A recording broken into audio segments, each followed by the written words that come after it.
Les damos la bienvenida a su tiempo devocional Palabra y Café, el aroma de la palabra del Señor en nuestros corazones, fortaleciendo nuestra fe. Con el pastor Richard Rodríguez. Por R12 Radio, más que radio, una voz que edifica tu vida. Bienvenidos. Para hoy, mis amados, para hoy en Palabra y Café dice de la siguiente manera: Señor, que mi pensar esté en tu voluntad. Sí, estamos en la temporada Palabra desde la prisión, revisando poco a poco, sin mucho afán, pero sin mucha profundidad también, porque son devocionales, las cartas que Pablo escribiera desde la prisión. Al final de su ministerio, 4 cartas que los eruditos bíblicos y los estudiosos están de acuerdo en designar, bueno, en su gran mayoría están de acuerdo en designar estas 4 cartas como escritas por Pablo desde la prisión: Efesios, Filipenses, Colosenses y Filemón. Y vamos en Filipenses, capítulo 4, el gran capítulo 4 de la carta del gozo, Y al final, ya yendo hacia el final del capítulo 4, porque es extraordinario este capítulo 4, Pablo nos ha dicho: regocíjense en el Señor, siempre. Que ahí fue donde estuvo el problema, que metió el siempre. Sí, el adverbio de temporal, el adverbio de tiempo. Si lo hubiese dejado sin ese adverbio, es decir, sin ese siempre, pues uno dice regocijaos en el Señor. Bueno, uno se regocija, pero siempre, dándole como el carácter perenne o constante al gozo, cosa que uno dice, pues no, uno no siempre está gozoso. Pero bueno, y lo añadió o lo puso al lado de la gentileza, o la tolerancia, la benignidad, la bondad, el ser grato, agradable, el que guste estar al lado tuyo. Porque si no es así, el gozo va a estar bastante perdido.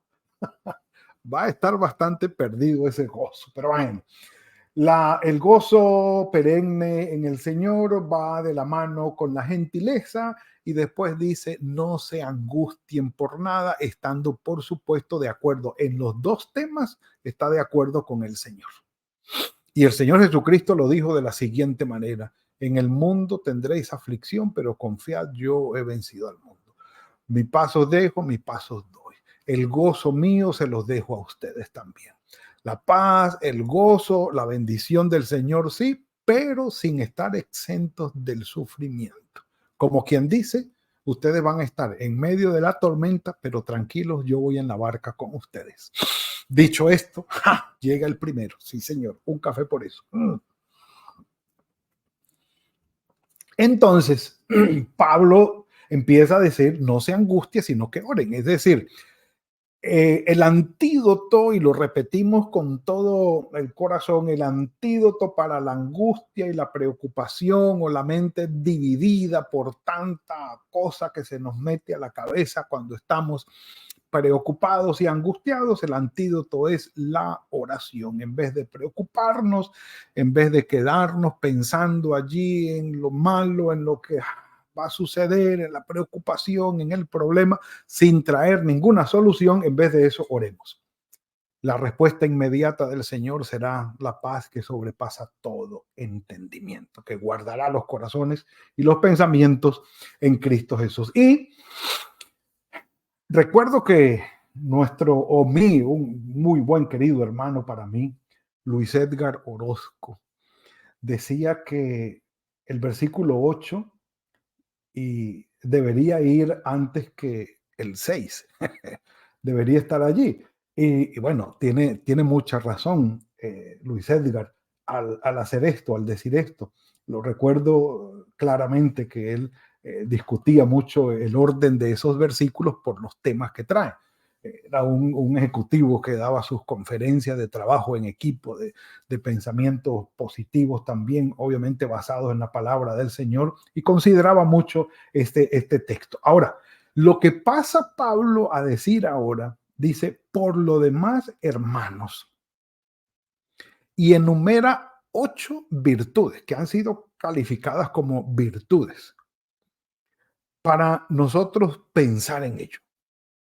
Entonces, si lo vemos de esa manera, vamos a enumerarlas.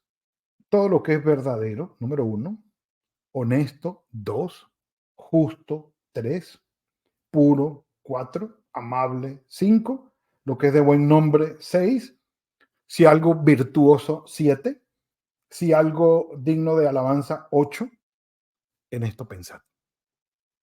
8 pudiéramos decir que son las cosas virtuosas que se mencionan allí, pero él dice, enfoquen su pensamiento en esto. Y la relación que tiene con lo de arriba es que, claro, el pensamiento es el elemento clave que me va a llevar a mí a la preocupación y a la angustia si son pensamientos de duda o a la paz y a la tranquilidad si son pensamientos de fe. Y usted puede decir pensamientos de duda, pensamientos de fe. Sí, señor. Sí, señor. El momento inicial por donde comienza la fe o por donde comienza la duda, y si comienza la duda por donde nos lleva a la angustia y a la preocupación, es el pensamiento. Se ha dicho, y un café por eso. En otras palabras, Pablo está diciendo, ojo con lo que tú piensas. Que el término pensar, logíceste, creo que es, si no mal recuerdo, en griego, tiene que ver más con pongan toda su atención o tomen en cuenta esto, consideren esto, préstenle atención, fijen su pensamiento en esto, pónganle cuidado, o como dicen algunos muy popularmente, ojo con esto, enfócate en esto, pon tu mirada allí y préstale atención, porque si lo vemos de esa manera, mis amados, ¿qué es la preocupación que nos lleva a la angustia?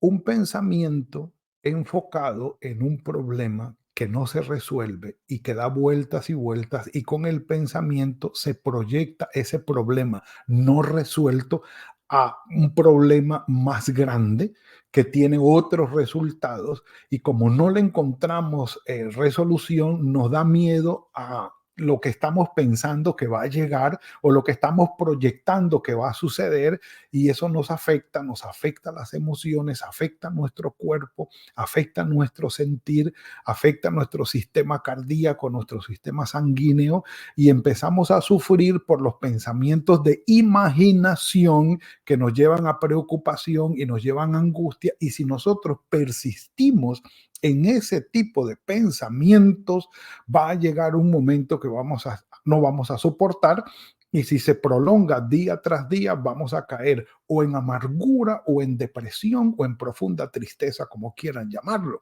Y aquello va a ser la debacle, porque nos enfocamos en algo que no está resuelto, nos preocupamos y enfocados en la preocupación, profundizamos en el problema y nos vamos mucho más allá. ¿Qué es lo que pasa con esto?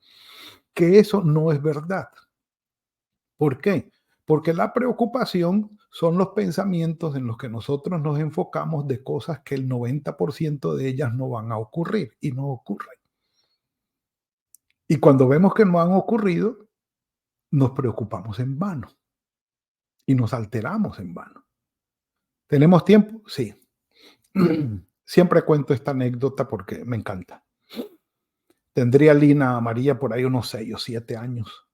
Estaba yo recostado tomando mi siesta y ella muy a la 1:30 de la tarde llegó del colegio, llegó triste, llorando y se recostó en mi pecho, en mi cama y yo le pregunté, ¿qué pasa, hija? Y me dijo, no, el profesor de inglés en el colegio hizo un examen sorpresa sin avisar y estaba difícil y dijo que la nota que sacáramos, esa era la que iba a dejar y por supuesto todos sacamos mala nota y yo estoy muy triste por eso, papá.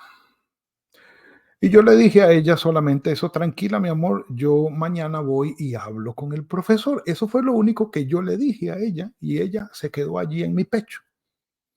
Pero yo empecé a pensar, mañana voy a hablar con el profe, mañana le voy a decir que qué pasó.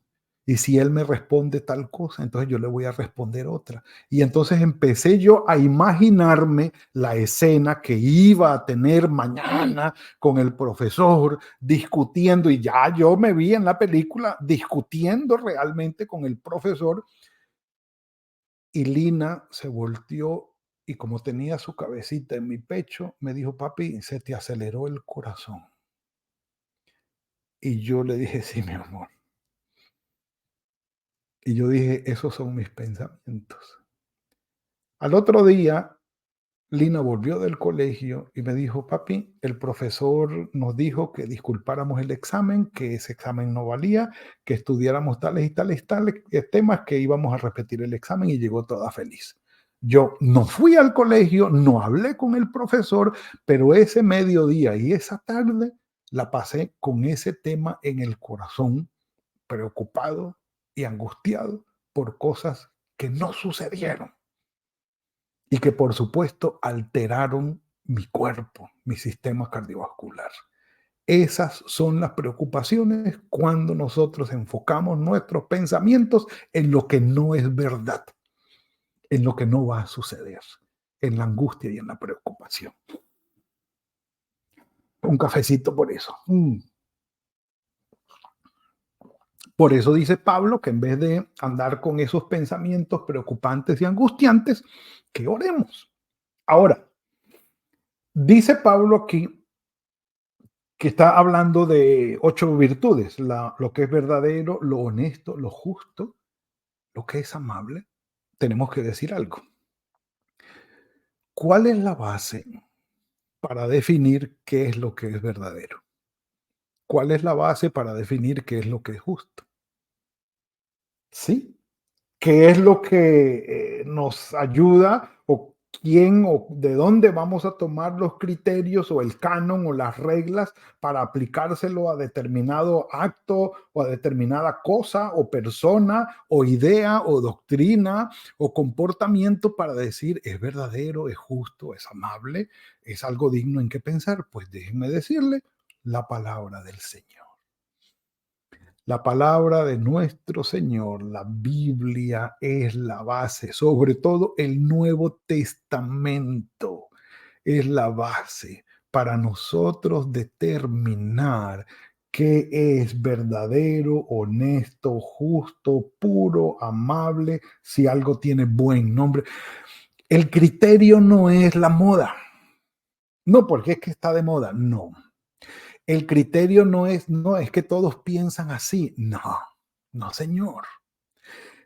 Por ejemplo, si yo veo que un gobernante, y déjenme poner este ejemplo y perdonen, sí, que lo ponga. Si yo veo que un gobernante tiene doctrinas e ideas y propuestas que están en contra de la voluntad de Dios, pero resulta que el hombre tiene 2 o 3 propuestas económicas que me favorecen a mí, yo no voy a decir que ese es el candidato o ese es el gobernante porque tiene 2 o 3 ideas o 3 programas que económicamente me favorecen a mí, y en contra del Señor hay un cúmulo de comportamientos, de propuestas y de programas que van, como le he dicho, en contra de la voluntad de Dios. Yo no voy a negociar eso. Está en contra de la palabra del Señor. Y porque me beneficie económicamente a mí, sí, entonces yo no voy a decir: entonces, no. La base para definir lo que es justo y lo que es verdadero no es ni la filosofía, ni lo que está de moda, ni qué es lo que le hace bien a todos. Olvídense. No, porque es que le va a hacer bien a todo el mundo. Entonces, no, señor. No, esa no es la base. Perdónenme, pero no lo es. Es la palabra del Señor. Y si la palabra del Señor, siendo el canon, la regla, el sedazo, el colador que nos va a ayudar a discernir lo que es verdadero, honesto, justo, puro, amable, tiene buen nombre, si es algo virtuoso y si eso es digno de alabanza. Eso lo va a definir la palabra del Señor. Si ella lo define así, así será. Si no, no. Y aquí entramos en un punto clave. No podemos, hermanos, en esta generación, dejar la palabra a un lado para definir estas 8 virtudes y aplicárselas a personas, conductas, actitudes, programas, gobernantes o cosas de cualquier manera, tomando criterios de la gente y dejando a un lado al Señor. No, no. Yo me voy a enfocar, yo voy a definir en lo que voy a pensar con base en la palabra del Señor. Por eso dice Pablo, lo que ustedes aprendieron, recibieron, oyeron y vieron en mí, hagan esto. Y el Dios de paz estará con ustedes. Ah, pero es que si no lo hacemos de esa manera, entonces nos va a tocar sufrir. Sufriremos. Pero los principios de la palabra del Señor, de su reino, del carácter de Dios, no son negociables. Así salgamos nosotros desfavorecidos o no favorecidos. Que sea lo del Señor. Entonces, mis amados, esto que dice Pablo aquí es supremamente importante. Primero es definir qué aplica y qué no aplica, qué puede definirse como verdadero y honesto y todo lo demás y qué no. Y habiéndolo definido, en ello voy a enfocar yo mi pensamiento. Lo voy a considerar, lo voy a remarcar, va a ser en lo que yo me voy a concentrar. Básicamente, Pablo está diciendo, en las cosas preocupantes, pecaminosas, no te desgastes. Que tengo un problema y cómo hago para no pensar en él. Bueno, voy a orar, Señor, dame sabiduría, porque me voy a sentar a buscar una solución. Entonces, si yo me siento de una manera objetiva a buscar solución a un problema, vale, listo. Concentrado allí, Señor, dime qué puedo hacer, esto está en tus manos, dame ideas, dame salidas, muéstrame. Perfecto, maravilloso. Pero si yo de una manera subjetiva estoy pensando y preocupándome, ¿no? Y si esto no pasa, entonces va a suceder esto, y si esto sucede, entonces va a venir lo otro, y después lo otro, y esto se va a poner peor, y después, ¿no? Porque son cosas subjetivas, imaginativas, que no van a suceder, no necesariamente. Pidamos la sabiduría del Señor para que Él nos guíe y poder llegar a una resolución. Pero de resto, en todo lo que a través de la palabra nosotros podamos calificar como verdadero, honesto, justo, puro, amable, de buen nombre, algo virtuoso, algo digno de alabanza, definámoslo a través de la Biblia y pensemos en ello. Concentrémonos en ello, ocupémonos de ello y la paz de Dios estará con nosotros. Al final, lo que Pablo nos está diciendo junto con el Señor Jesucristo es que tú y yo podemos controlar nuestros pensamientos y encauzarlos a la voluntad del Señor. Ayúdanos, Señor, a pensar de acuerdo con tu voluntad. Padre, gracias por lo que nos has entregado hoy. Tu misericordia es sobre nosotros y en verdad te necesitamos, Señor, te necesitamos. Rogamos, Padre, tu guía y tu dirección para este tiempo, Señor, en que hay tantas cosas propuestas, Señor, que supuestamente son beneficiosas, que están disfrazadas, Señor, de bondad y de virtud, pero que en el fondo no tienen nada de eso. Ayúdanos a discernir con tu palabra y enfocarnos, Señor, en lo que es verdadero, justo, amable, puro, de buen nombre, digno de alabanza. Guíanos en esto, Señor, y que nuestro corazón esté enfocado en tu voluntad. En tus manos estamos, Señor. El resto del día está en tus manos. Por tu cuidado y misericordia, gracias, Señor. En el nombre de tu Hijo Jesucristo. Amén y amén. Mis amados, ha sido todo el tiempo de hoy. Bendito sea el Señor. Como hemos dicho, tiempo faltaría, pero bueno, el Señor es bueno. Que el Señor los bendiga y los guarde, que tengan un muy buen día hoy, fructífero día de la mano del Señor. Y nos veremos mañana, si el Señor lo permite, en otra entrega de Palabra y Café. Que el Señor los guarde. Gracias por compartir con nosotros este espacio de Palabra y Café. Hasta una próxima oportunidad por R12 Radio. Más que radio, una voz que edifica tu vida. Que Dios les bendiga.